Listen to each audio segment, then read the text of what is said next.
memberikan maklumat, memberikan pengumuman kepada travel, kausan motivator, silakan pulang, kami sediakan tiket pulangnya. Marah nggak Bapak Ibu? Oh pasti. Nanti diviralkan itu kausan motivator. Panas nggak? Panas. Tapi itulah yang dirasakan oleh Rasulullah SAW. Perjalanan 8 hari 9 malam dengan memakai miqat, dengan memakai ihram, ya, dengan menjaga larangannya, akan tetapi disuruh pulang. Niat semuanya udah pada bawa hadiah nih, udah bawa sesembelihan, tapi pulang tidak melaksanakan umrah. Itu kapan Bapak Ibu? Pada saat peristiwa Hudaybiyah. Nah, mungkin kita tidak mengambil miqat di sana. Ya, ada beberapa masjid. Jadi ada yang bertanya, miqat itu apa? Nah, kita ambil dulu. Bapak dan Ibu, umrah dan haji secara bahasa artinya adalah ziarah pun kunjungan. Maka pada hari ini kita namanya adalah ziarah Makkah. Orang mengenalnya ziarah Makkah. Apa artinya Bapak Ibu? Kunjungan. Kunjungan ke mana? Kunjungan ke Baitullah. Bapak dan Ibu adalah tamu-tamu Allah Subhanahu wa taala.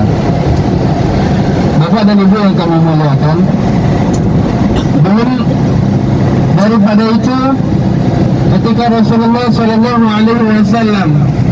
ingin melaksanakan umrah, apa yang disampaikan oleh orang kafir Quraisy?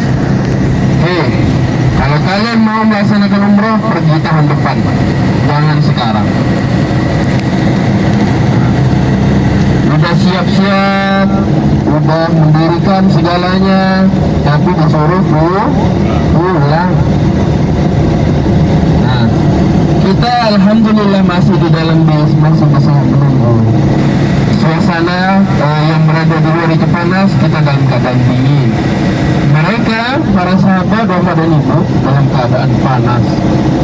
Cuacanya panas, kakinya apalagi zaman dulu nggak ada sandal-sandal yang kita pakai pada saat ini ya. Di penginapan hotel jangan ditanyakan, tidak ada. Sekarang semuanya sudah dipermudah oleh Allah Subhanahu wa taala. Alhamdulillah. Kami syukur dulu kepada Allah Subhanahu wa taala. Karena alhamdulillahnya ujian dan cobaan kita tidak tahu Bapak dan Ibu, mungkin sengaja diberikan kepada kita Bapak dan Ibu untuk melatih kesabaran kita.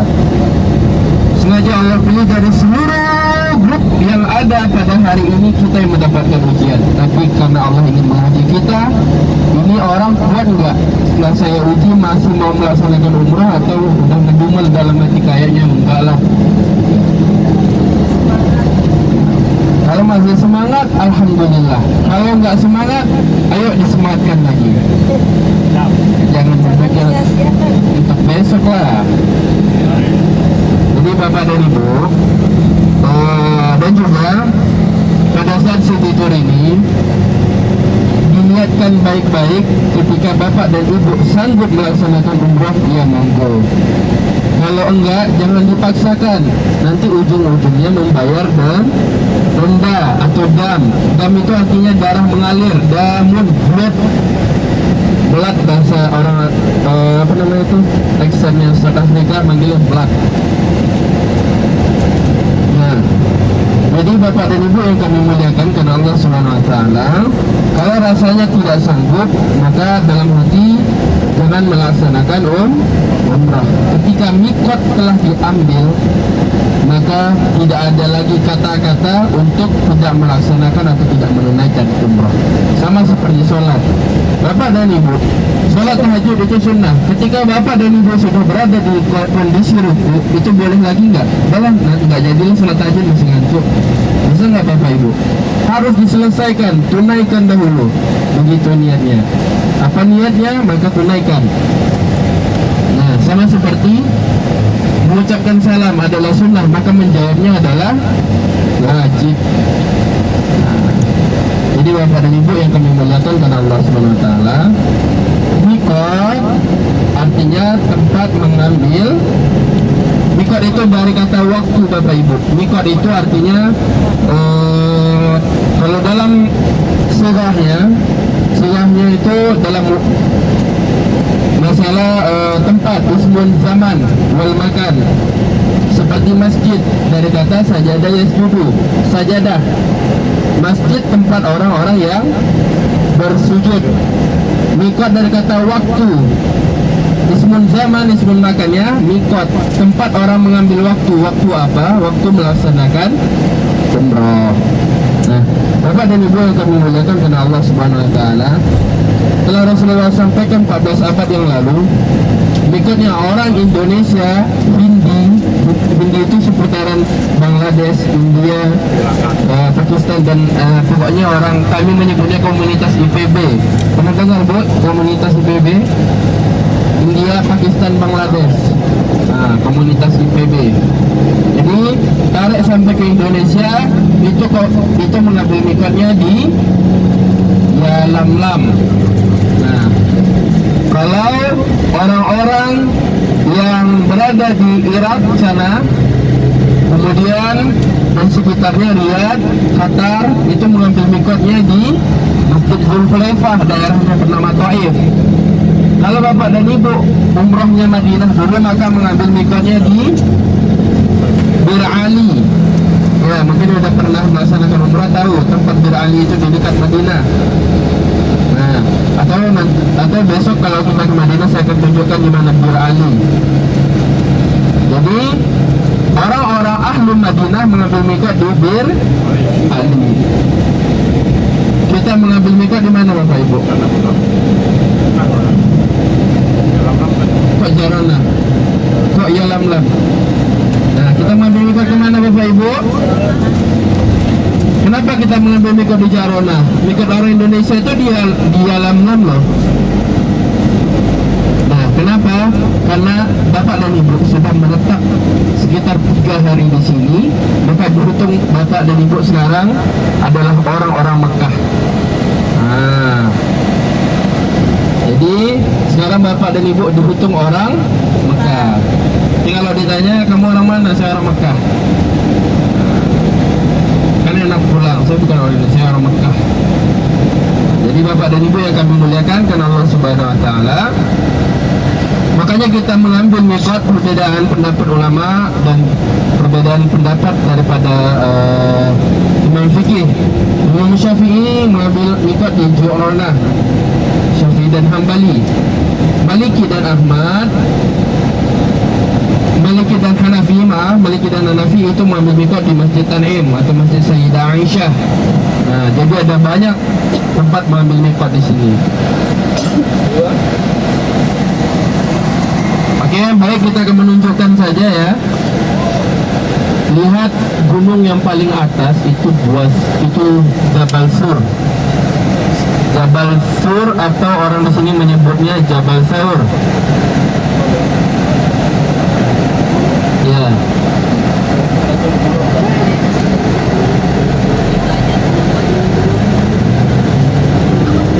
Itu gunung yang paling tinggi itu. Di situ Nabi Muhammad Sallallahu Alaihi Wasallam 3 hari 3 malam Bapak Ibu.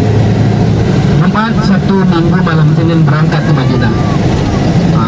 Dari malam Jumat di situ bersama dengan Sayyidina Abi Bakar As-Siddiq radhiyallahu anhu.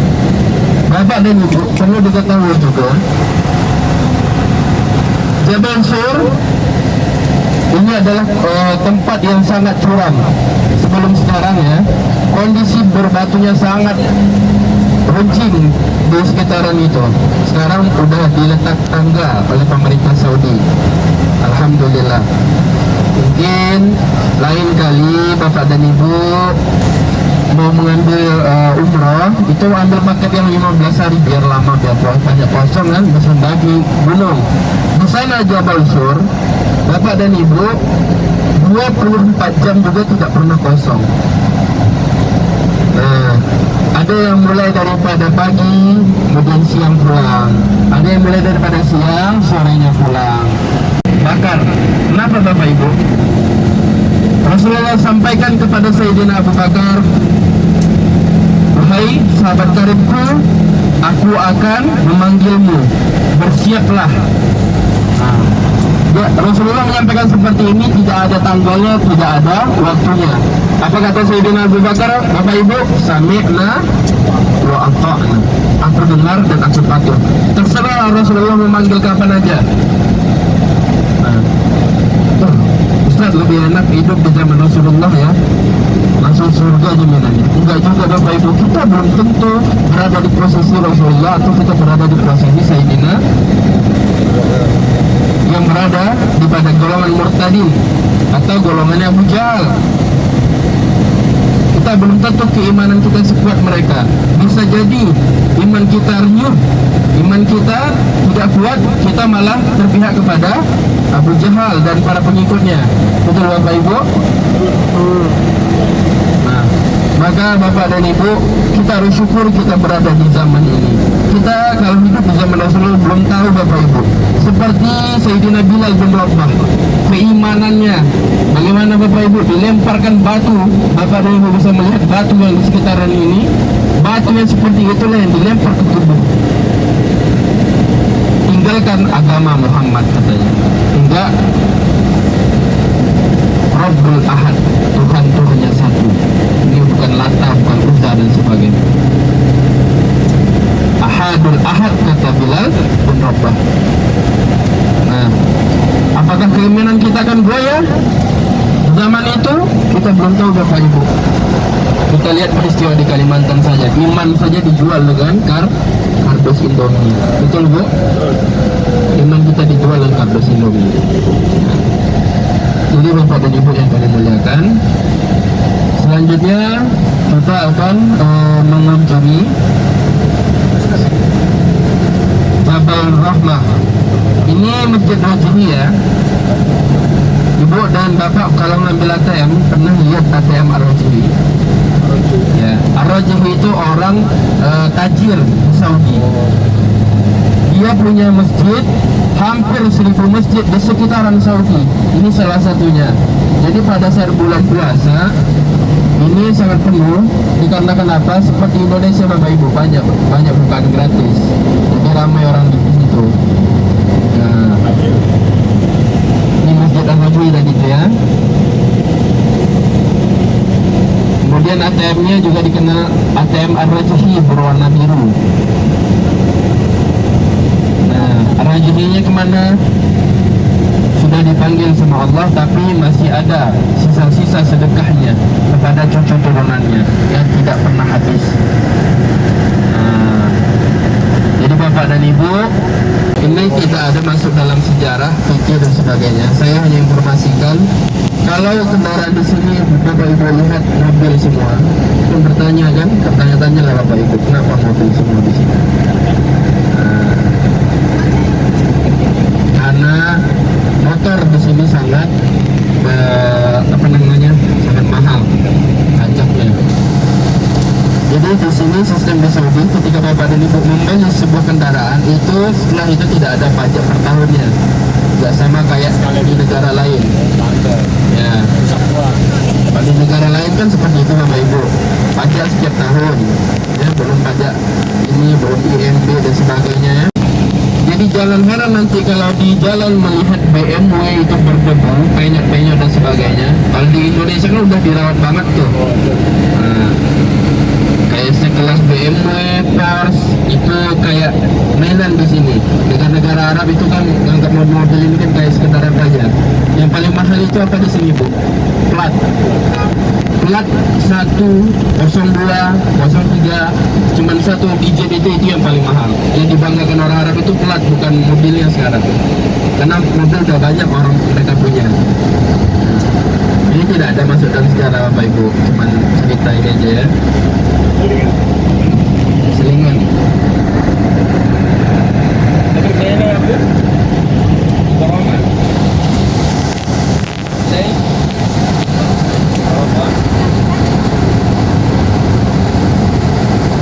Bapak dan Ibu, ada yang mau dipertanyakan seputar umroh sebelum melaksanakan umroh? Bagi yang bisa bisa silahkan dilaksanakan. Sekali lagi, bagi yang bisa melaksanakan umroh silahkan dilaksanakan. Bagi yang tidak, jangan dipaksakan, karena ibadah dipaksakan juga itu berbahaya bagi kesehatan kita. Betul Bapak Ibu ya. Misalnya rasa-rasanya tidak kuat, saya besok bisa temankan nggak ngambil mikot, ambil mikot aja, setelah itu pulang, nanti kita sewa kendaraan taksi atau apa, ya udah nggak apa-apa. Kapan bisanya, ayo. Kalau sekarang kayaknya masih sepoyongan, masih nggak enak badan dan sebagainya. Dan alhamdulillahnya Bapak dan Ibu masih sholat di Masjidil Haram. Bapak dan Ibu bisa tanyakan dengan orang Saudi yang tinggal di sekitaran Mekah, ujiannya seperti itu Bapak Ibu. Bapak dan Ibu mengira bahwasanya, waktu di Indonesia orang Saudi enak lah, setiap hari bisa sholat di Masjidil Haram. Enggak. Silahkan ditanya, orang Saudi penduduk asli berapa kali mereka sholat di Masjidil Haram dalam setahun? Bisa dihitung, paling banyak satu. Itu pun sholat Idul Adha, karena hari besar di sini Idul Adha. Idul Fitri nggak besar di sini. Idul Adha di sini hari yang besar-besaran. Karena musim haji juga ya Bapak Ibu. Nah, jadi kurang lebih seperti itu Bapak Ibu. Kondisi masjidnya seperti itu, jauh dan sebagainya, mereka membuat nanti aja lah. Nah, bahkan mengambil dalil bahwasanya ya, saya tidak memihak kepada mana saja, mengambil dalil bahwasanya sholat di mana saja di area haram. Nah, setelah ini jangan pula Bapak Ibu terapkan ini. Nah, setelah saya sampaikan ini, Bapak dan Ibu mau lebih seperti itu, Allah alam besok. Ada yang mau dipertanyakan?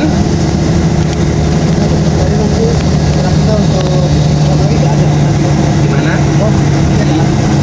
Ya, sekalian ambil mikot. Jadi nanti seperti biasa, karena kita sudah tinggal di Mekah kurang lebih 3 hari, betul Bapak Ibu. Maka saya ulangi ya, karena Bapak dan Ibu sudah tinggal 3 hari, maka Bapak dan Ibu bisa disebut sebagai penduduk Mekah, Ahlul Makkah. Karena syarat orang musafir itu hanya berdiam 3 hari, setelah itu dianggap sebagai orang penduduknya. Dalam ilmu fikih seperti itu. Maka kita ambil mikot, boleh di Tahrim, boleh di Corona, dan di mana saja sekitaran Mekah. Kalau Bapak dan Ibu orang Madinah, itu mengambil mikotnya di Bir Ali.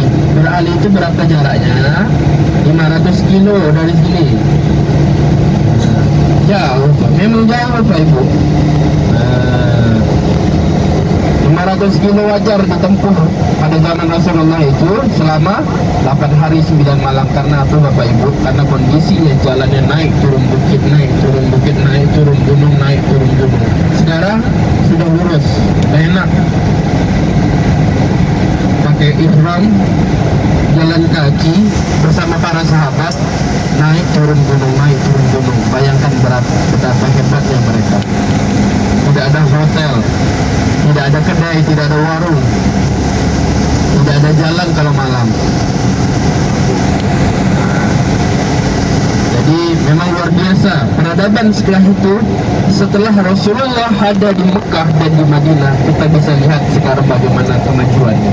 Betul Bapak Ibu? Bagaimana kemajuannya sekarang. Perputaran uang terbesar bukan di negeri ini adalah kota yang tidak pernah mati. Yang berapapun Bapak dan Ibu lewat di sini tidak pernah sepi. Kota Mekah dan Madinah adalah kota yang tidak pernah mati sampai saat ini. Karena apa? Karena doanya. Yang saya juga lupa menyampaikan, di belakang itu adalah Ummul Qura, kampus salah satu idamannya para mahasiswa ya. Pada anak-anak pondok pesantren ingin ke kampus Mekah, itu kampusnya di belakang. Kalau kampus UIN di mana? Universitas Islam Madinah, itu di Madinah. Tapi kita tidak lewat di sana. Kalau misalnya ada kunjungan, Bapak dan Ibu mungkin anaknya pengen mau ke sana, mau dilihat dulu kampusnya seperti apa, yang dimana para mahasiswa dulu menunggunya bertahun-tahun, ada 2 tahun, 3 tahun, 4 tahun ya. Nah, dimana minimal 20 sekarang 20, itu pun tidak boleh salah dalam panjang harokatnya satu pun. Jadi kurang lebih seperti itu. itu. Boleh dilihat nanti kalau mau ke sana, kita bisa adakan kunjungan kalau lagi kepengen ya mau melihat untuk memantau anaknya ingin kuliah di sini dan sebagainya, dan konsultasi, insya Allah akan kita bantu juga ya. Ini daerah Arafah, itu tulisan kuning di sebelah kanan ada tulisan Arafah starts here ya. Arafah mulai di sini. Jadi di luar daripada itu bukan tanah Arafah. Kita sekarang bukan di tanah Arafah. Nah, yang membuat orang-orang haji itu sah melaksanakan hajinya adalah di tanah Arafah. Maka kata Rasulullah SAW, al-hajju di Arafah. Al-hajju Arafah. Jadi kalau tidak wukuf di Arafah, maka tidak sah haji. Pengen Bapak dan Ibu melaksanakan haji? Ada yang tak pernah melaksanakan haji? Sudah Bapak ya? Pak Chandra minta. Jalan dari sini sampai maghrib dah selesai. Tidak sesimpel itu ya Bapak Ibu. Ya. Ini haji pertama rupanya mudah kali caranya. Kalau seperti itu, banyak orang melaksanakan haji Bapak Ibu. Ya. Sangat utuh. Bapak dan Ibu bisa bayangkan menjaga ihram paling berapa jam, pernah sampai sehari. Nah, kemarin itu ambil mikotnya di Jeddah ya. Ambil mikot di Jeddah dari jam 2 lah, taruh jam 2 atau jam 3. Umrahnya kapan? Pada Isya. Pada Isya. Kemudian selesai umrahnya, pukul VIP itu enaknya cuma 2 hari Bapak Ibu. 2 hari di daerah nanti sekitar Jamratul Aqabah dapat hotel. Kemudian dari sini ke sana itu nanti pakai kereta api. Pakai kereta api itu enaknya cuma 2 hari. Bayarnya berapa?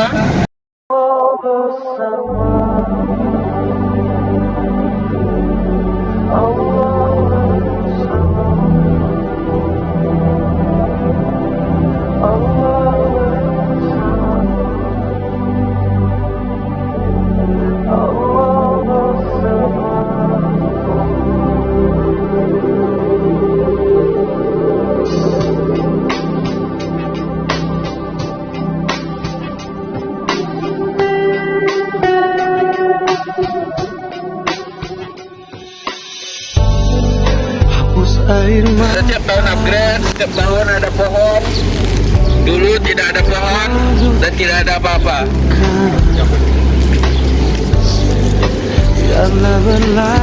Tahun 2000-an ya, ini udah mulai dibangun. Sebelum itu tahun 90-an yang melaksanakan haji itu masih dalam keadaan kosong, tanah kurang subur, juga dalam keadaan berihram. Tersenyumlah hadapi, terjagalah meski lelah.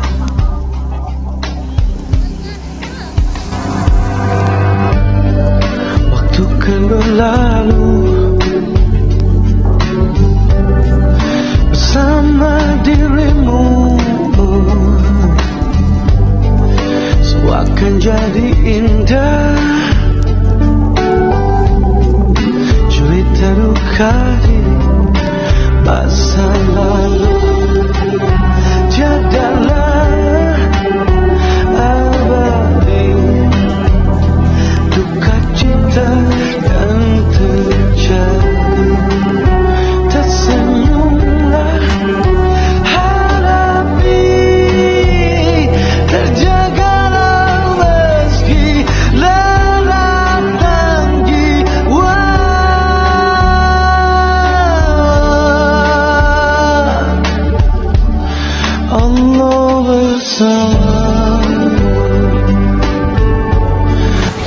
Rahmah, Jabal Rahmah.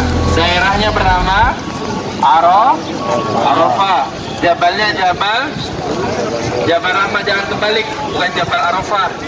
daerah Rahmah. Jabal Rahmah, daerah Arafah. Bapak dan Ibu, di atas itu, tugu itu, selain menjelaskan bahwasanya tempat pertemuannya Nabi Adam alaihissalam dengan Siti Hawa, Sayyidah Hawa, singkat menjadi Siti, Sayyidah menjadi Siti. Ini hanya konon kabarnya, berkumpul atau bertemu di atas itu. Kita melihat tugu yang tinggi itu, konon kabarnya, tapi belum bisa dipastikan. Intinya Jabal Rahmah, Jabal kasih yang bertemunya Nabi Adam dan Siti Hawa sudah sekitar 100 tahun lebih tidak bertemu. Bapak dan Ibu bayangkan tidak bertemu dengan istri, ya. Kemudian ibu-ibu tidak bertemu dengan bapak selama 100 tahun lebih. Gimana rasanya itu kalau ketemu? Abang, adek, sambil lari mau ketemu, maka Jabal ini disebut dengan Jabal Rahmah. Jabal artinya gunung atau bukit. Maka ini adalah tempat kasih sayang antara Nabi Adam dan Siti Hawa. Ini akan kita lanjutkan. Kita ambil foto barengnya dulu bentar. Kita untuk memperbaiki.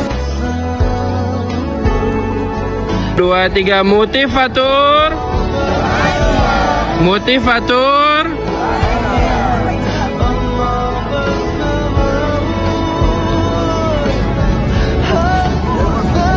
Dadah.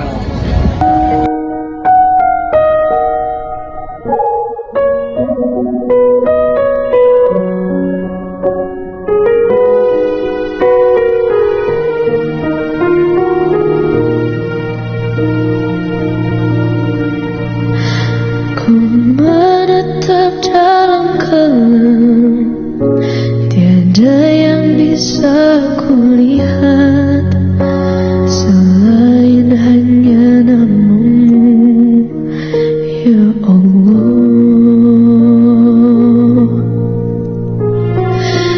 Esok atau nanti, ampuni semua salahku, lindungi aku dari segala fitnah. Kau tempatku